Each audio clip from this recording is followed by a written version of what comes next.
날마다 쓰는 나의 신앙일기 TV 데일리 큐티 나무향기입니다. 오늘은 8월 26일 토요일입니다. 오늘 함께 묵상할 성경 본문은 마태복음 5장 33절에서 48절입니다. 또 옛사람에게 말한 바 헛맹세를 하지 말고 또 내 맹세한 것을 주께 지키라 하였다는 것을 너희가 들었으나 나는 너희에게 이르노니 도무지 맹세하지 말지니 하늘로도 하지 말라 이는 하나님의 보좌임이요 땅으로도 하지 말라 이는 하나님의 발등상임이요 예루살렘으로도 하지 말라 이는 큰 임금의 성임이요 내 머리로도 하지 말라 이는 내가 한터럭도 희고 검게 할 수 없음이라. 오직 너희 말은 옳다 옳다 아니라 아니라 하라. 이에서 지나는 것은 악으로부터 나느니라. 또 눈은 눈으로 이는 이로 갚으라 하였다는 것을 너희가 들었으나 나는 너희에게 이르노니 악한 자를 대적하지 말라. 누구든지 내 오른편 뺨을 치거든 왼편도 돌려대며 또 너를 고발하여 속옷을 가지고자 하는 자에게 겉옷까지도 가지게 하며 또 누구든지 너를 억지로 오리를 가게 하거든 그 사람과 십리를 동행하고 내게 구하는 자에게 주며 내게 꾸고자 하는 자에게 거절하지 말라. 또 내 이웃을 사랑하고 내 원수를 미워하라 하였다는 것을 너희가 들었으나 나는 너희에게 이르노니 너희 원수를 사랑하며 너희를 박해하는 자를 위하여 기도하라. 이같이 한즉 하늘에 계신 너희 아버지의 아들이 되리니 이는 하나님이 그 해를 악인과 선인에게 비추시며 비를 의로운 자와 불의한 자에게 내려주심이라. 너희가 너희를 사랑하는 자를 사랑하면 무슨 상이 있으리요? 세리도 이같이 아니하느냐? 또 너희가 너희 형제에게만 무난하면 남보다 더하는 것이 무엇이냐? 이방인들도 이같이 아니하느냐? 그러므로 하늘에 계신 너희 아버지의 온전하심과 같이 너희도 온전하라. 오늘 본문은 의에 대한 예수님의 새로운 가르침 6가지 중에 나머지 3가지를 말씀하고 있습니다. 첫째는 맹세에 관한 것입니다.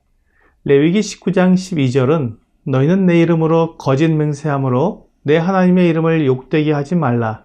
나는 여호와이니라고 말씀하십니다.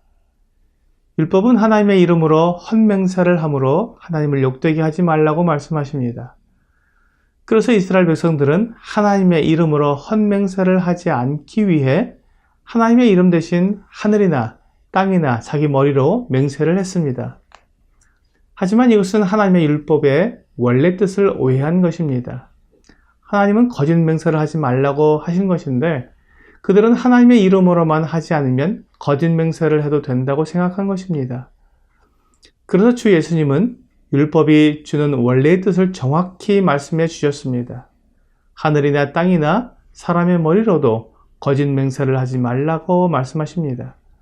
이 세상에 그 무엇도 하나님과 관계가 없는 것이 없으므로 그 무엇으로도 맹세하면 곧 하나님의 이름과 연관이 되기에 반드시 지켜야 한다는 것입니다. 그러면서 주 예수님은 새로운 의의 기준을 말씀해 주십니다. 맹세는 서로를 믿지 못하기 때문에 생겨난 것이니 서로를 믿을 수 있도록 옳은 것은 옳다고 말하고 아닌 것은 아니라고 말하라고 말씀해 주셨습니다. 우리가 늘 거짓이 없는 사실만 말한다면 맹세할 필요가 없을 것입니다. 둘째는 눈은 눈으로 이는 이로 갚으라는 계명에 대한 것입니다. 많은 사람들이 이 계명에 대해 오해합니다. 마치 이 계명이 받은 만큼 돌려주는 보복을 허락하신 것이라고 생각하는 것입니다. 하지만 이 계명은 오히려 보복을 제한하는 것이었습니다. 사람들은 자기를 화나게 만드는 말을 들었다고 해서 상대방을 때려 상하게 합니다.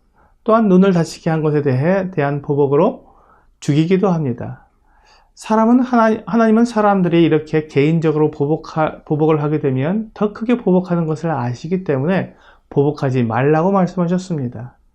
그리고 이렇게 사람들 사이에 문제가 생기면 그것을 재판을 통해 해결하도록 말씀하시고 또한 재판을 할 때는 이와 같이 정확하게 그가 당한 만큼 이는 이로 눈은 눈으로 보상하도록 말씀하신 것입니다. 그래서 주 예수님은 하나님께서 원래 사람들에게 말씀하신 율법의 의도대로 악한 자를 대적하지 말라고 말씀하신 것입니다. 오히려 나를 악하게 대하는 사람에게 의의를 나타내라고 말씀하십니다. 나의 뺨을 때리는 사람에게 다른 쪽 뺨을 내어주는 것은 그 사람에게 보복하지 않겠다는 말입니다. 나의 속옷을 가지려는 사람에게 겉옷까지 내주면 그 사람과 다투지 않게 됩니다. 억지로 오리를 가게 하는 사람과 심리까지 동행하면 그 사람과 친구가 되지 않겠습니까? 또한 구하고자 하는 자에게 주고 꾸고자 하는 자에게 주라고 말씀하셨습니다. 이렇게 하면 내가 손해를 보게 되고 억울하게 될 수도 있지만 하나님은 내가 보복하는 것이 아니라 하나님께서 갚으시겠다고 약속하시기 때문에 하나님의 갚으심과 보복하심에 맡기고 나는 내가 할 수 있는 일을 하라는 것입니다. 셋째는 내 이웃을 사랑하고 내 원수를 미워하라는 말씀에 관한 것입니다. 바리새인들과 서기관들은 레위기 19장 18절에 있는 내 이웃을 사랑하라는 말씀에 내 원수를 미워하라는 자기들의 생각을 덧붙여서 가르쳤습니다. 그래서 이스라엘 백성들은 이웃의 개념을 자기와 뜻을 같이 하는 동료, 동족으로 한정한 것입니다. 따라서 자기와 뜻이 같지 않은 사람들은 원수이고 그들은 당연히 하나님의 이름으로 박해를 해야 했습니다. 그런데 주 예수님은 그렇게 말씀하지 않으셨습니다. 주 예수님은 너희 원수를 사랑하며 너희를 박해하는 자를 위하여 기도하라고 가르쳐 주셨습니다. 주 예수님은 이웃의 개념을 원수까지 확대하신 것입니다. 나와 견해가 다르고 나와 뜻이 다른 사람들조차도 사랑하라는 것이 하나님의 가르침이라고 정확하게 바로잡아 주신 것입니다.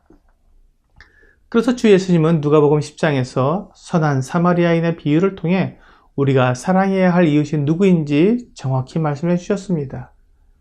우리가 사랑해야 할 이웃은 나를 사랑하는 사람이 아니라 하나님께서 해를 악인과 선인에게 비추시고 비를 의로운 자와 불의한 자에게 내려주심과 같이 내 주위의 모든 사람이 다 이웃이 되는 것입니다. 오늘의 적용 질문을 보겠습니다. 내 마음을 아프게 한 사람이 있다면 누구입니까? 그에게 어떻게 행하기를 주님은 원하시겠습니까? 나를 아프게 하고 괴롭게 하는 사람에게 우리는 보복하려고 합니다. 그것이 우리의 본성입니다. 하지만 주 예수님은 내가 친히 보복하지 않기를 원하십니다. 우리가 이웃을 사랑하기를 원하십니다. 우리는 그 사람을 하나님께 맡겨드릴 수 있을 것입니다. 그리고 그 사람을 위해 기도할 수 있을 것입니다. 그 사람이 잘못되기를 바라기보다는 하나님의 온전하심을 알아서 다른 사람을 괴롭히지 않고 서로 사랑할 수 있는 사람이 되기를 위해 기도할 수 있습니다.